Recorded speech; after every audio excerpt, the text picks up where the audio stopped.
சட்டப்பேரவையில் இன்று தமிழக வேளாண் பட்ஜெட் தாக்கல். ஒருங்கிணைந்த பண்ணையம் உள்ளிட்ட திட்டங்களில் ஆதிதிராவிட மற்றும் உழவர்களுக்கு கூடுதல் மானியம் அறிவிப்பு. ஆதிதிராவிடர் பழங்குடியின விவசாயிகளுக்கு மானியத் தொகை 40%இலிருந்து 60% உயர்த்தி வழங்கப்படும் என உழவர் நலத்துறை அமைச்சர் MRK பன்னீர்செல்வம் அறிவிப்பு. ஆந்திர தமிழ் திரைப்படங்களை இந்தியில் ஏன் டப்பிங் செய்ய வேண்டும்? காக்கிநாடாவில் ஆந்திர துணை முதல்வர் பவன் கல்யாண் சர்ச்சைக்குரிய வகையில் பேச்சு.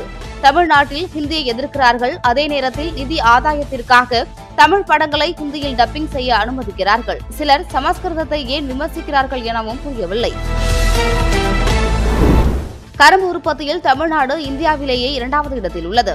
கரும்பு விவசாயிகளுக்கு டன் ஒன்றுக்கு ரூபாய் 215 ஊக்கத்தொகை வழங்கப்பட்டுள்ளது என உழவர் நலத்துறை அமைச்சர் RK பன்னீர்செல்வம் சட்டப்பேரவையில் பேச்சு. சிறு குறு விவசாயிகளின் பயனிற்காக 130 வேளாண் இயந்திர வாடகை மையங்கள் அமைக்க 10.50 கோடி ஒதுக்கீடு. வாடகை மூலம் வேளாண் இயந்திரங்களை வாடகைக்கு வழங்குவதை வலுப்படுத்த 17.37 கோடி ஒதுக்கீடு. வேளாண் பட்ஜெட்டில் அமைச்சர் அறிவிப்பு.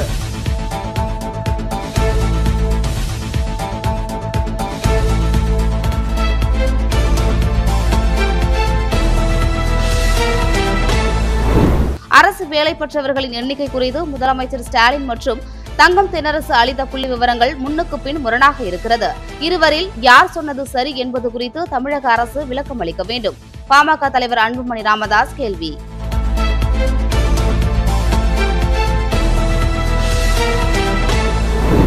PMST திட்டம் உட்பட புதிய தேசிய கல்விக் கொள்கை விவகாரத்தில் டெல்லியில் திமுக நடத்திய நாடகத்தையும் விரைவில் வெளிப்படுத்த உள்ளதாக பாஜக மாநில தலைவர் அண்ணாமலை உறுதி.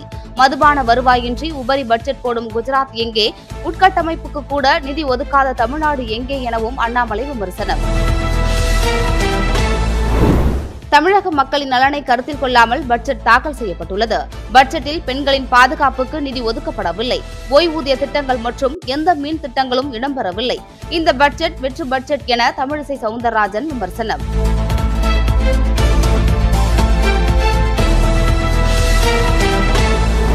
கனடாவில் பிரதமராக இருந்த ஜஸ்டின் ட்ரூடோ கடந்த ஜனவரி 7ஆம் தேதி தனது பதவியை ராஜினாமா செய்தார்.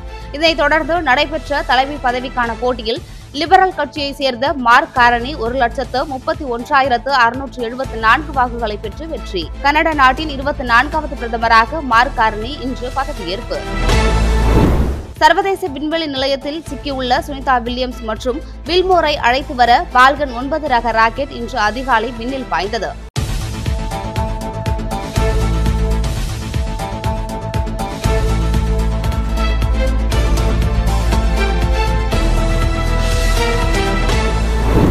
வரும் 28ஆம் தேதி தமிழக வெற்றிக் கழகத்தின் பொதுக்குழு கூட்டம் திருவான்மியூரில் உள்ள ராமச்சந்திரா கன்வென்ஷன் மையத்தில் நடைபெறும் என தவேக அதிகாரப்பூர்வ அறிவிப்பு.